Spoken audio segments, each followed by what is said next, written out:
दोस्तों हम बात कर रहे हैं आज निर्गुंडी के पेड़ के बारे में। दोस्तों निर्गुंडी का पेड़ आज हमारे सामने काफ़ी मिला हमको। आज हम थोड़ा सा गांव की तरफ घूमने के लिए निकले हुए थे तो यहाँ पर निर्गुंडी का पेड़ मिला।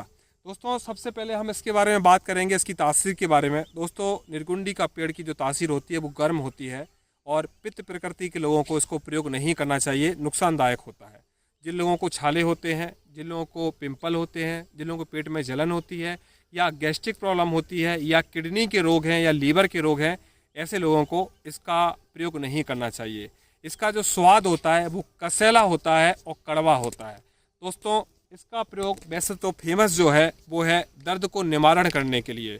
जब किसी का दर्द का कोई ट्रीटमेंट चलता है, मांसपेशियों का दर्द हो या संधि बात का दर्द हो या हड्डियों का दर्द हो, तो ऐसे लोग जब ट्रीटमेंट करवाते हैं तो बाद में एक ही परेशानी आती है कि यह दर्द दोबारा रिपीट ना करे, ये दर्द दोबारा परेशान ना करे और यह दर्द परमानेंट ठीक हो जाए। तो हम क्या करें, क्योंकि दवा तो हमेशा प्रयोग कर नहीं सकते। तो जब हमारा कोई भी दर्द का ट्रीटमेंट कंप्लीट होता है तो उसके बाद हमें निर्गुंडी का प्रयोग रेगुलर करना चाहिए, जिससे आपका दर्द, मसल्स का दर्द, जॉइंट्स का पेन आपका रिपीट ना हो।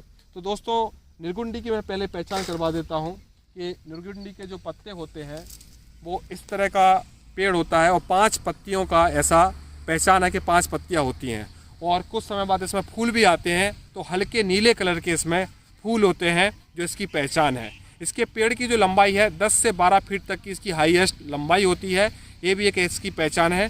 बहुत मोटे मोटे तो इसके तने नहीं होते हैं, पतले पतले ही तने होते हैं, झाड़ियों की तरह ये पेड़ होता है। तो ये पहचान है और ज़्यादातर एक गाँव की मेड़ों पर लगाया जाता है, गाँव की बाउंड्रियों पर लगाया जाता है, खेतों की बाउंड्रियों पर लगाया जाता है। इसका कारण मैं भी आपको बता देता हूँ। हमने यहाँ के किसानों से पूछा तो यहाँ के किसान जो बताते हैं कि हम इसको अपने खेत के आसपास इसलिए लगाते हैं, इसके कारण से हमारे फसल में कीटाणु कीड़े नहीं लगते हैं और हमारी फसल की रक्षा होती है और विषैले जीव जंतु भी इसमें घर नहीं बना पाते हैं मेड़ों के ऊपर, क्योंकि मेड़ों के ऊपर सांप या दूसरे जीव जंतु घर बनाते हैं और इसके होने से जीव जंतु घर नहीं बनाते हैं, उनको इसमें अच्छा नहीं लगता है, जिससे उनकी फसल की रक्षा होती है।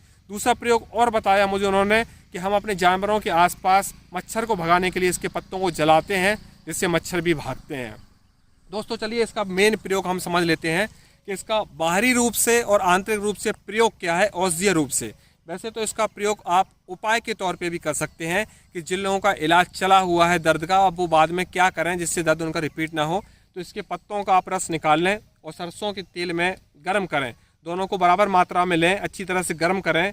जब तेल में इसका रस अच्छी तरह से जल जाए उसको छान लें, फिर इसका जॉइंट्स पेन पर मालिश के रूप में काम करेंगे तो आपको बहुत ही अच्छी राहत मिलेगी। मसल्स में ताकत देता है, नसों में गर्मी देता है, जिससे ब्लड सर्कुलेशन खुलता है और जो संधि बात है, जो जोड़ों में जो यूरिक एसिड जम गया है, जो कैल्शियम जम गया है, जो फाइब्रॉइड्स जम गया है, उसको ख़त्म करता है, जिससे जॉइंट्स पेन में राहत मिलती है।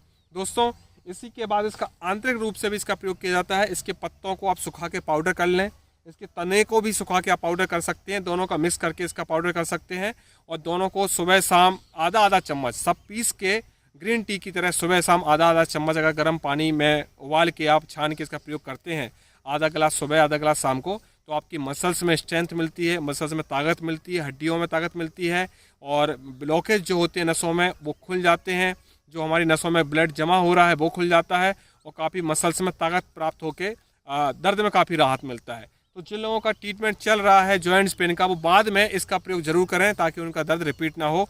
अगर वो ये सोचते हैं कि अकेला ये औषधि बॉडी पेन को ठीक कर देगा, तो दोस्तों ऐसा नहीं होगा। आयुर्वेद में पहले के ज़माने में ऐसा होता था, किसी एक औषधि से रोग ठीक हो जाते थे, लेकिन अब लोगों की प्रकृति बदल चुकी है, लोगों का इम्यून पावर ख़त्म हो चुका है। अब एक औषधि कोई भी रोग ठीक नहीं कर पाती है, लोगों को बहुत सारी औषधियाँ मिलाकर देना पड़ती हैं, तब कोई रोग ठीक होता है। इसका प्रयोग उपाय के तौर पर आप ट्रीटमेंट के बाद उपयोग कर सकते हैं ताकि आपका रोग दोबारा रिपीट ना हो। इसके और भी कुछ प्रयोग हैं दोस्तों, जैसे कि इसके पत्तियों का रस अगर आप कान में डालते हैं तो कान का दर्द भी आपका ठीक हो जाता है। अगर किसी को हेडेक होती है तो इसके पत्तों का रस अगर आप कान में डालते हैं तो भी उसके पत्तों के रस सर दर्द में भी काफ़ी लाभकारी करता है। कान में रस डालने से सर दर्द भी इसका ठीक हो जाता है। तो दोस्तों इसका बस एक चीज़ का ध्यान रखना है कि गर्म प्रकृति वालों को इसका प्रयोग नहीं करना है। जिन लोगों की कम प्रकृति है, कफ प्रकृति है, वो लोग इम्यून को बढ़ाने के लिए भी इसका प्रयोग कर सकते हैं। जिन लोगों के घर में शरीर में सर्दी ज़्यादा रहती है तो इसका प्रयोग करके अपनी बॉडी में सर्दी को ख़त्म कर सकते हैं, गर्मी बढ़ा सकते हैं, ताकि उनकी बॉडी में इम्यून बढ़ा रहे, गर्मी शरीर में बढ़ी रहे, और इसका लाभ आप हमेशा उठा सकते हैं। इसका प्रयोग लगातार दोस्तों नहीं करना चाहिए, 15 दिन करें, एक हफ्ता बंद करें, फिर 15 दिन करें। इस तरह से आप अपने बॉडी पेन के लिए निर्गुंडी का प्रयोग कर सकते हैं। धन्यवाद दोस्तों।